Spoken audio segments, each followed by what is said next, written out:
ತಾಲೂಕಿನ ಎಲ್ಲಾ ಗ್ರಾಮಗಳು ಮೂಲಭೂತ ಸೌಲಭ್ಯದಿಂದ ವಂಚಿತರಾಗಬಾರದು ಎಂಬ ದೃಷ್ಟಿಕೋನದಿಂದ ಯಾವುದೇ ಪಕ್ಷಭೇದವಿಲ್ಲದೆ ಗ್ರಾಮಗಳ ಅಭಿವೃದ್ಧಿಗೆ ಶ್ರಮಿಸುತ್ತಿದ್ದೇನೆ ಎಂದು ಶಾಸಕ ಕೆ ವೆಂಕಟೇಶ್ ತಿಳಿಸಿದರು. ತಾಲೂಕಿನಲ್ಲಿ ವಿವಿಧ ಕಾಮಗಾರಿಗಳಿಗೆ ಗುದ್ದಲಿ ಪೂಜೆ ನೆರವೇರಿಸಿ ಮಾತನಾಡಿದ ಅವರು, ಜನರ ಆಶೋತ್ತರಗಳಿಗೆ ಅನುಗುಣವಾಗಿ ತಾಲೂಕಿನ ಅಭಿವೃದ್ಧಿಗೆ ಪ್ರಥಮ ಆದ್ಯತೆ ನೀಡಿದ್ದೇನೆ. ಶಾಶ್ವತ ಅಭಿವೃದ್ಧಿ ಕಾರ್ಯಕ್ರಮಗಳ ಮೂಲಕ ಜನರ ಸಮಸ್ಯೆಗಳಿಗೆ ಸ್ಪಂದಿಸುವ ಕೆಲಸ ಮಾಡಿದ್ದೇನೆ. ಜನರು ನನಗೆ ನೀಡಿರುವ ಜವಾಬ್ದಾರಿಯನ್ನು ಪ್ರಾಮಾಣಿಕವಾಗಿ ನಿರ್ವಹಿಸುತ್ತಿದ್ದು, ಆಡಳಿತ ವ್ಯವಸ್ಥೆಯಲ್ಲಿ ಜನರಿಗೆ ನ್ಯಾಯ ದೊರಕಿಸುವ ಕಾರ್ಯಕ್ಕೆ ಸದಾ ಬದ್ಧನಾಗಿದ್ದೇನೆ ಎಂದು ತಿಳಿಸಿದರು. ಈ ವೇಳೆ ತಾಲೂಕಿನ ವಿವಿಧ ಗ್ರಾಮಗಳಾದ ಕೆಳಗನಹಳ್ಳಿ, ಎನ್ಶೆಟ್ಟಹಳ್ಳಿ, ನೀಲಂಗಾಲ, ದೊರೆಕೆರೆ, ಚಿಕ್ಕಬೇಲಾಳು, ಸುಂಡವಾಳು, ಕಿರಣಹಳ್ಳಿ, ಕೃಷ್ಣಾಪುರ, ಅಂಕನಹಳ್ಳಿ, ಪಾರೆಕೊಪ್ಪಲು ಗ್ರಾಮಗಳಲ್ಲಿ ಹಲವು ಅಭಿವೃದ್ಧಿ ಕಾಮಗಾರಿಗಳಿಗೆ ಗುದ್ದಲಿ ಪೂಜೆ ನೆರವೇರಿಸಿದರು. ಈ ಸಂದರ್ಭದಲ್ಲಿ ತಾಲೂಕು ಆಶ್ರಯ ಮತ್ತು ಗ್ಯಾರಂಟಿ ಅನುಷ್ಠಾನ ಸಮಿತಿಯ ಅಧ್ಯಕ್ಷ ನಿತಿನ್ ವೆಂಕಟೇಶ್, ಬ್ಲಾಕ್ ಕಾಂಗ್ರೆಸ್ ಅಧ್ಯಕ್ಷ ರಹಮತ್ ಜಾನ್ ಬಾಬು, ಯೂತ್ ಕಾಂಗ್ರೆಸ್ ಅಧ್ಯಕ್ಷ ರಘು, ಪ್ರಚಾರ ಸಮಿತಿ ಅಧ್ಯಕ್ಷ ಪುಟ್ಟರಾಜು, ತಹಸೀಲ್ದಾರ್ ನಿಸರ್ಗಪ್ರಿಯ, ಲೋಕೋಪಯೋಗಿ ಇಲಾಖೆ AW Yogananda, AE Dinesh, land army engineer Vijay, Lavakumar, ಪಶುಸಂಗೋಪನಾ ಸಹಾಯಕ ನಿರ್ದೇಶಕ ಡಾ ಸೋಮಯ್ಯ, ಸಿಡಿಪಿಒ ವೀಣಾ ಸೇರಿದಂತೆ ಮುಖಂಡರು, ವಿವಿಧ ಇಲಾಖೆಯ ಅಧಿಕಾರಿಗಳು ಉಪಸ್ಥಿತರಿದ್ದರು. ಸಚಿವರನ್ನ ಕೇಳ್ಕೊಂಡಾಗ ಇಲ್ಲಿ ನಂಬಿದಿಂದ ತಾವರಗೆರೆ ಏರಿಯಿಂದ ಹೌಸಿಂಗ್ ಬೋರ್ಡ್ಗೆ ಈ ರಸ್ತೆ ಕನೆಕ್ಟ್ ಆಗ್ತದೆ. ಅದಕ್ಕೆ ಈಗಾಗಲೇ 50 ಲಕ್ಷ ರೂಪಾಯಿ ಮಂಜೂರಾತಿನೂ ಕೂಡ ಆಗಿದೆ. ಸಣ್ಣ ನೀರಾವರಿ ಕೈಯಿಂದ ಆಗಿದೆ ಸರ್. ಅದು ಕೆಲಸ ಪ್ರಾರಂಭ ಆಗಬೇಕು. ಈಗ ಮಳೆ ಇಲ್ಲದೆ ಇರೋದಾಗಲೇ ಅದೊಂದು ಕೆಲಸವನ್ನ ಮಾಡ್ಕೊಡ್ಬೇಕು ಅಂತ ಕೇಳ್ಕೊತೀನಿ. ಹಾಗೆಯೇ ಇಲ್ಲಿ ನಮಗೆ ನಮ್ಮ ಬೀದಿ ಎದುರುಗಡೆ ಒಂದು RMS ಲೈಟು ಮತ್ತು ಎದುರುಗಡೆ ಇರ್ತಕ್ಕಂಥ ಜಾಗವನ್ನು ಸಾರ್ವಜನಿಕವಾಗಿ ಎಲ್ಲರೂ ಕೂಡ ಅನುಕೂಲ ಆಗೋ ರೀತಿ ಪಾರ್ಕನ್ನು ನಿರ್ಮಾಣ ಮಾಡ್ಕೊಡ್ಬೇಕು ಅಂತ ಒಂದೆರಡು ಕೆಲಸಗಳನ್ನ ಕೇಳ್ಕೊಂಡಿದ್ವಿ. ಈಗ ಆಲ್ರೆಡಿ ನಮ್ಮ ತಾವರಗೆರೆ ನೀರು ಸಂತೆಮದಲ್ಲೆಲ್ಲ ನುಗ್ತಾ ಇತ್ತು. ಅದಕ್ಕೆ ಸಣ್ಣ ನೀರಾವರಿಯಿಂದ ಸೇತುವೆನೂ ಕೂಡ ಮಾಡಿಕೊಟ್ಟಿದ್ದೀರಿ. ಅದು ಇನ್ನೊಂದು 100 ಮೀಟ್ರು ಇಲ್ಲ ಅಷ್ಟು ಅದೊಂದು ಕೆಲಸವನ್ನು ಕೂಡ ಅದನ್ನು ಮಾಡ್ಕೊಡ್ತೀನಿ ಅಂತೇಳಿ ಅದನ್ನು ಕೂಡ ಮಾಡಿಕೊಡ್ಬೇಕು ಅಂತೇಳಿ ಎಲ್ಲ ಕೆಲಸಗಳನ್ನ ಮಾಡ್ಕೊಂಡಿದ್ರಿ. ಆದರೆ ಈಗ ಈ ಸಂದರ್ಭದಲ್ಲಿ ತಮ್ಮನ್ನ ಮಂತ್ರಿಯಿಂದ ಕೈ ಬಿಟ್ಟರೆ ಅದು ಕೂಡ ನಮ್ಮ ಕ್ಷೇತ್ರದ ಜನಕ್ಕೆ ಬಹಳ ಬೇಜಾರಾಗಿದೆ. ಮತ್ತೆ ಮಾಡ್ಬಿಟ್ಟವ್ರಲ್ಲ.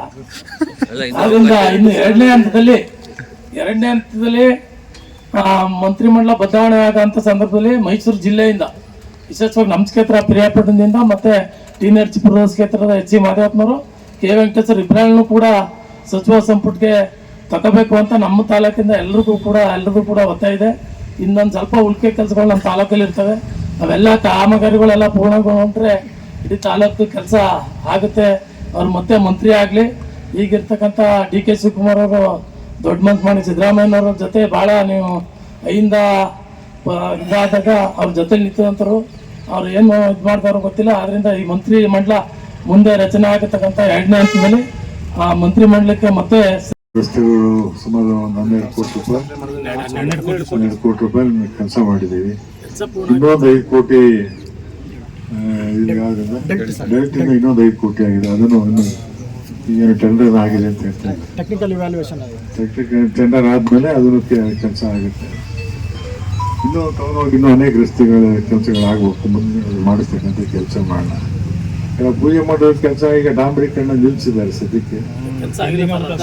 ಡಾಂಬರೀಕರಣ ಸಿಕ್ಕಾಪಟ್ಟೆ ಜಾಸ್ತಿ ಆಗ್ಬಿಟ್ಟಿದೆ. ಆ ಕಾರಣದಿಂದನೂ ಅವ್ರನ್ನೇ ಕೆಲಸ ನಿಲ್ಲಿಸ್ತಾ ಇದ್ದಾರೆ. ಕಾರಟ್ಟಿಗೆ ನಾವು ಜಾಸ್ತಿ ಆಗಿದ್ರೆ ನಾವು ಮಾಡೋಕ್ಕಾಗಲ್ಲ, ನಷ್ಟ ಆಗುತ್ತೆ ಅಂತೇಳಿ. ಅದು ಸ್ವಲ್ಪ ಸೆಟ್ರೇಟ್ ಆದ್ಮೇಲೆ ಕೆಲಸ ಮಾಡ್ತಾರೆ. ಅದನ್ನೆಲ್ಲ ಕೆಲಸ ಮಾಡಿಸೋಣ. ಮತ್ತೆ ಟೌನ್ ಅಭಿವೃದ್ಧಿಗೆ ಏನೇನಾಗಬೇಕು ಅಂತೇಳಿ ಎಲ್ಲ ಸಾಮಾನ್ಯವಾಗಿ ಟೌನಲ್ಲಿ ಏನೇನು ಬೇಕು ಎಲ್ಲ ಇದೆ ನನ್ನ ಅಭಿಪ್ರಾಯದಲ್ಲಿ. ರಸ್ತೆ ಅವೆಲ್ಲ ಬಿಟ್ಟರೆ ಟೌನ್ ಒಳಗಡೆ ಏನೇನು ಆಗಬೇಕಾಗಿದೆ, ಜನರಿಗೆ ಅನುಕೂಲ ಆಗ್ತಕ್ಕಂಥ ಕೆಲಸಗಳು ಏನೇನು ಆಗಬೇಕು ಅದೆಲ್ಲ ಸಂಪೂರ್ಣವಾಗಿ ಆಗಿದೆ ಅಂತ ನಾನು ಅಂದ್ಕೊಂಡಿದ್ದೀನಿ.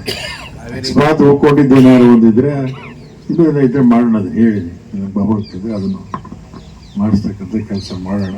ಕಾವೇರಿ ನೀರು ಸೆಕೆಂಡ್ ಸ್ಟೇಜ್ ಬರ್ತಾ ಇದೆಯಲ್ಲ, ಕಾವೇರಿ ನೀರು ಸೆಕೆಂಡ್ ಸ್ಟೇಜ್ ಮಾಡ್ತಾ ಇದ್ದಾರೆ. ಅದಾದರೆ ಸಂಪೂರ್ಣವಾಗಿ ನಿಮಗೆ ಕಾವೇರಿ ನೀರೇ ಸಂಪೂರ್ಣವಾಗಿ ಕೊಡ್ಲಿಕ್ಕೆ ಅವಕಾಶ ಆಗ್ತದೆ. ಇಷ್ಟು ಹೇಳಿ ನಮಗೆಲ್ಲ ಒಳ್ಳೇದಾಗಲಿ. ಮುಂದಿನ ದಿನ ಏನಾಗುತ್ತೆ ಎಲ್ಲ ಕಾದು ನೋಡೋಣ. ಆಮೇಲೆ ಮುಂದೆ ಏನು ಮಾಡಿ. ಧನ್ಯವಾದ. ಇವತ್ತು ಪಿರಿಯಾಪಟ್ಟಣ ಮುಖ್ಯ ರಸ್ತೆಯಿಂದ ಅಬ್ದೂರು ಅದಕ್ಕೆ ಕೊಡಿಸ್ತಾರೆ ಏನಿದೆ ರಸ್ತೆವರೆಗೆ 1.5 ಕೋಟಿ ರೂಪಾಯಿ ಅಂದಾಜು ವೆಚ್ಚದಲ್ಲಿ ರಸ್ತೆ ನಿರ್ಮಾಣಕ್ಕೆ ಗುದ್ದಿ ಪೂಜೆ ಮಾಡಿದ್ರು. ಈಗ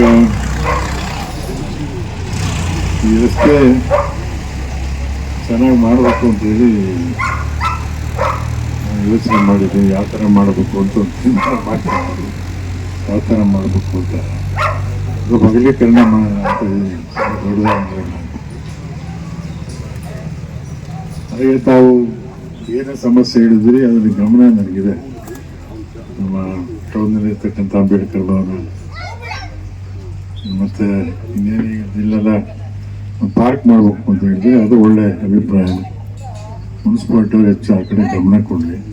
ಏನೋ ಭಾಳ ಹಳ ಇದೆ ಅದು, ಅದಕ್ಕೆ ಬೇರೆ ಬೇರೆ ಕಡೆಯಿಂದ ಮಣ್ಣು ತಗೊಂಡು ತುಂಬಿಸಿದ್ರೆ ಹೆಚ್ಚು ಅನುಕೂಲ ಆಗುತ್ತೆ. ಆ ಥರ ನೋಡಿ ಅದು ನೋಡಿ ಮಾಡಿದ್ರೆ ಒಂದು ಪಾರ್ಕ್ ಮಾಡೋದು ಜನಕ್ಕೆ ನೋಡ್ರಿ ಅವಕಾಶ ಇದ್ರೆ ಮಾಡಿಕೊಡಿ. ಮತ್ತು ಇಲ್ಲಿ ಏನೇನು ಅಭಿವೃದ್ಧಿ ಕೆಲಸಗಳಾಗಬೇಕು ಅಂತ ಏನು ಹೇಳಿದ್ರೆ ಎಲ್ಲ ಮಾಡ್ಕೊಡೋಣ, ಏನು ತೊಂದರೆ ಇಲ್ಲ. ಏನೋ ಅಂಬೇಡ್ಕರ್ ಭವನಕ್ಕೆ ಮತ್ತು ಟೌನ್ ಅಂಬೇಡ್ಕರ್ ಭವನ ಅದಕ್ಕೆ ನಾವು ಆಗಲಿ ಸಾಕಷ್ಟು ಹೇಳಿದ್ದೀನಿ. ಅವರು ಮಾಡ್ತೀನಿ ಅಂತ ಅವರೇನು ಅವರು ನನ್ನಾಗಿ ಅವರು ಬಂದಿದ್ದಾರೆ.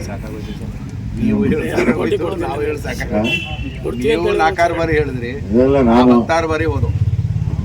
ಭಾಳ ಒತ್ತಾಯ ಹಾಕಿ ಹೇಳಿದೆ. ಅಪ್ಪ ಮಾಡ್ತೀನಿ ಅಂತ ಹೇಳ್ತಾ ಇದ್ರು. ಈಗ ನನ್ನ ಪರಿಸ್ಥಿತಿಯನ್ನು ಅವ್ರ ಪರಿಸ್ಥಿತಿಯೂ ಅಷ್ಟೇ ಇದೆ. ಮುಂದೆ ನೋಡೋಣ ಏನಾಗುತ್ತೆ ಅಂತ. ಅದರಿಂದ ಮುಂದೆ ಏನೇನು ಅಭಿವೃದ್ಧಿ ಕೆಲಸಗಳು, ಸಾಕಷ್ಟು ಅಭಿವೃದ್ಧಿ ಕೆಲಸಗಳು ಸಣ್ಣ ಪುಟ್ಟ ಇದ್ದೇ ಇರ್ತವೆ.